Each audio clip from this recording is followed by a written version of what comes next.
Um, so good morning. My name is Maggie Massey, and I'm a senior environmental scientist working on CDFW's Cannabis Restoration Grant Program.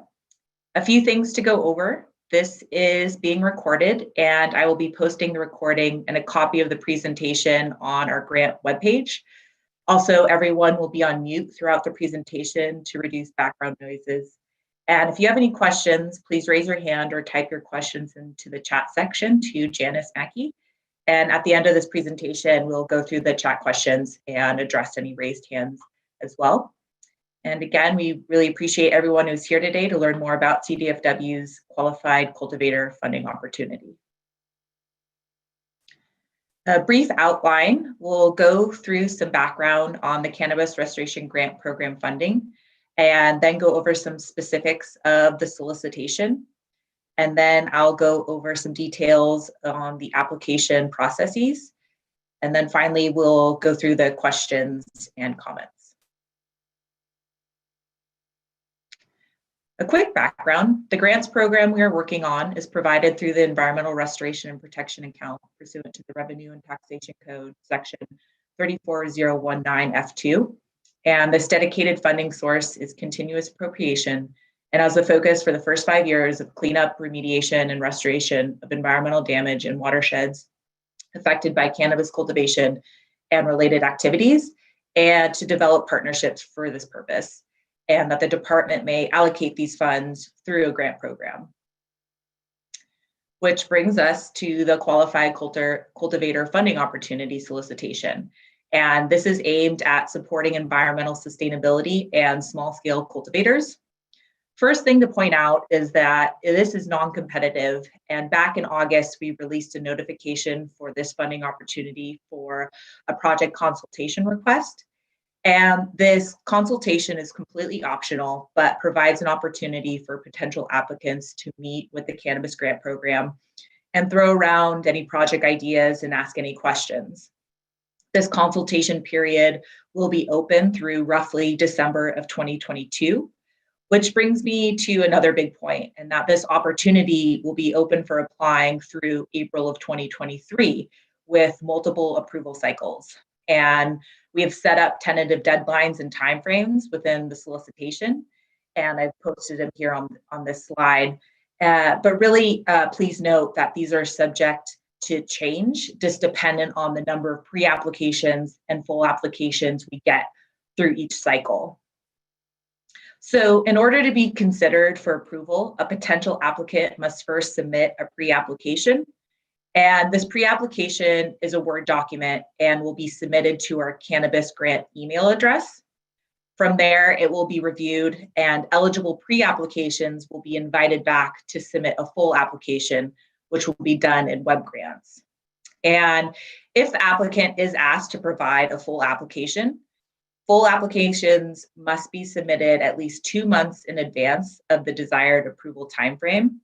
And as you can see, a lot of these application submissions and approval phases are happening simultaneously. So if one phase is missed or if the project's not quite ready, the next approval cycle is not too far off. And I'll be going over some more application details a little later in the presentation. Now I'll be highlighting some of the specifics of the solicitation. The available amount of funds that is available is $6 million, up to $6 million. And those eligible to submit pre-applications and then the subsequent full application are public agencies within California. So this includes state to local agencies, public universities, and special districts.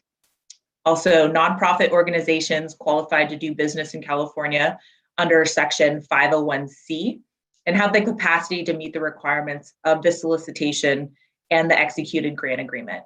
And please note, this is not limited to 501c3s, but just 501cs. And finally, California Native American tribes, as the term is defined in the Public Resource Code, section 21073. We also have a geographical focus. So funds under the solicitation are available for projects statewide. However, if a proposed project falls within a cannabis priority watershed, as defined by the State Water Resource Control Board in coordination with CDFW, or is identified as a priority stream in the California Water Action Plan, they will receive higher scores during the proposal evaluation process.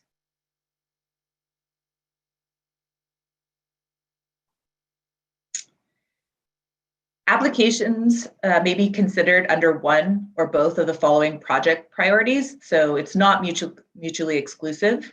And the project priorities are the transition from a provisional to annual license. And eligible activities under this project type include cleanup, remediation, restoration, professional services, consulting, and infrastructure related to cleanup, remediation, and restoration. Also, the other project priority is supporting sustainable cannabis cultivation practices, and measures under this project priority should alleviate direct and indirect environmental impacts of cannabis cultivation and enhance environmental stewardship. Activities that may be eligible may include sustainable water consumption, sustainable waste management, integrated pest and disease management, erosion control, or riparian protections. We are also requiring and emphasizing co-benefits, where the applicant needs to describe and measure quantitatively or qualitatively how the project will provide co-benefits to either habitat or species conservation or the promotion of equity.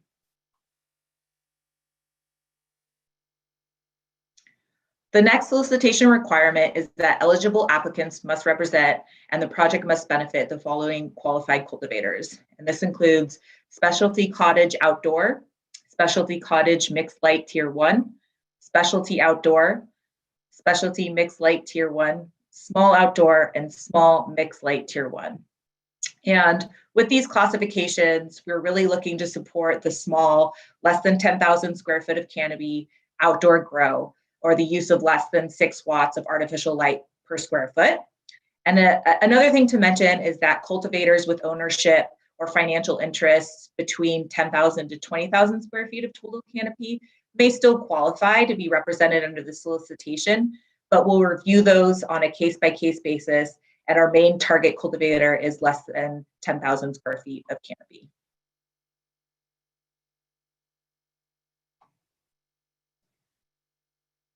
Next up are the project categories, and proposals may only include one project category. And so we have planning, which will provide funding for activities that will lead to specific on-the-ground implementation projects.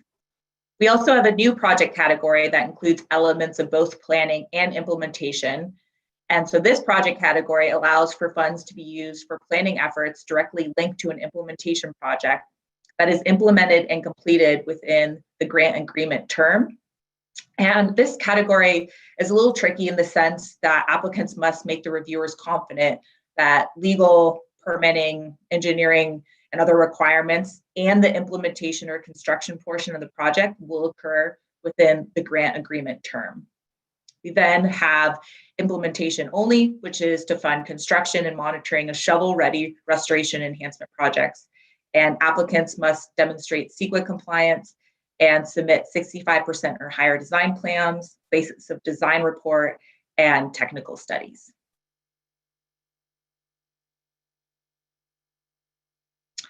So those are some of the important highlights of the solicitation, and now I'll be going over some of the details of the application processes. As I said before, eligible entities must first submit a pre-application. This is mandatory. And the pre-application is a 5-page Word document that will need to be submitted to our CRGP email. And some of the information that we're looking for pertains to applicant information, project location, and some details to the applicability to the various priorities that I talked about earlier.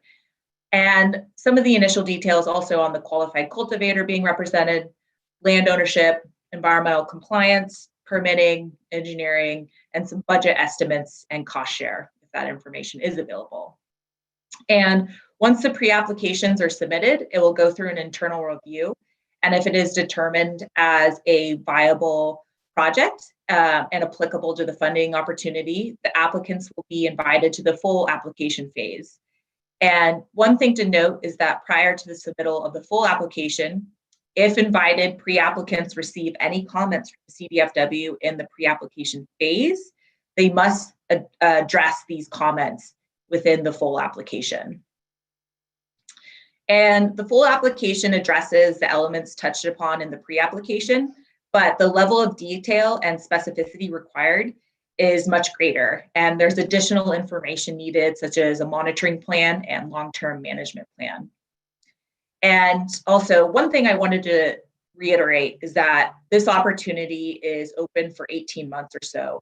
And I encourage applicants to take their time in project development and submittals to really make sure that the project is at the stage where it's ready for funding. And if you're not sure, again, please set up a consultation and so we can discuss those details.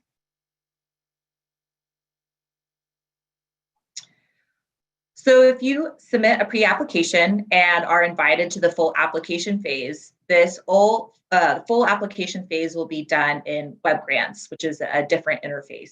And I just wanted to provide some info on WebGrants. And if you are new to it, you must first register to create an account. You cannot apply to the full application without an active WebGrants user account. And multiple users can work on the same application, but must have their own user account. And returning applicants, which are those who have submitted an application before in WebGrants, do not re-register. You can use your existing user ID and password.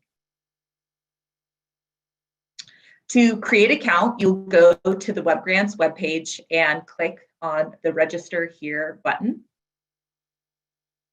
And once you'll be directed to a webpage to fill out your information. And once all that information is filled out and submitted, it will go to the WebGrants admin. And the WebGrants admin must approve the registration before a user may log in and start an application. And you'll get, I believe, 3 confirmation emails: confirm receipt, approve, deny user registration, and then your password. And this takes up to approximately 1 business day.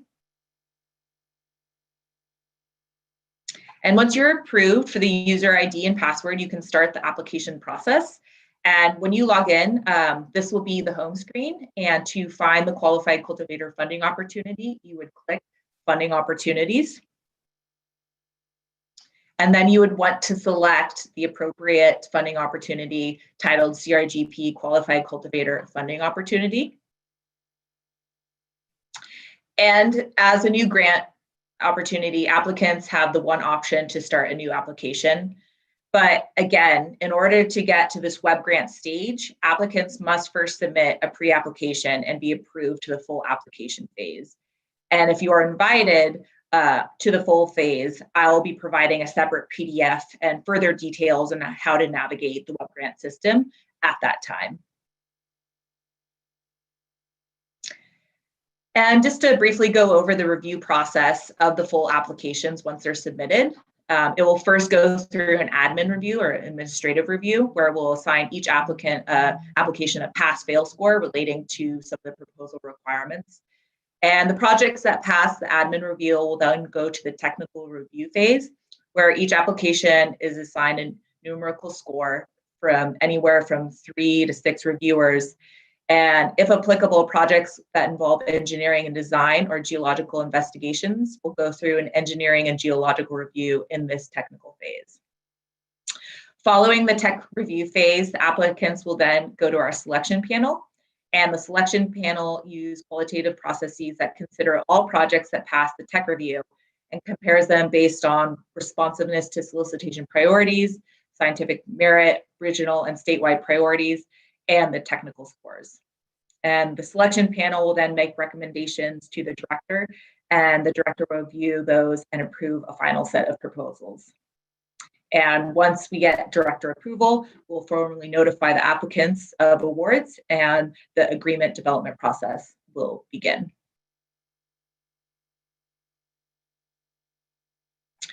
So that was just a brief overview of our solicitation for the Qualified Cultivator Funding Opportunity, so thank you. And in addition to providing comments and asking questions here today, you can also send comments by email to us at cangrantprogram@wildlife.ca.gov or to our mailing address at P.O. Box 944-209, Sacramento, California.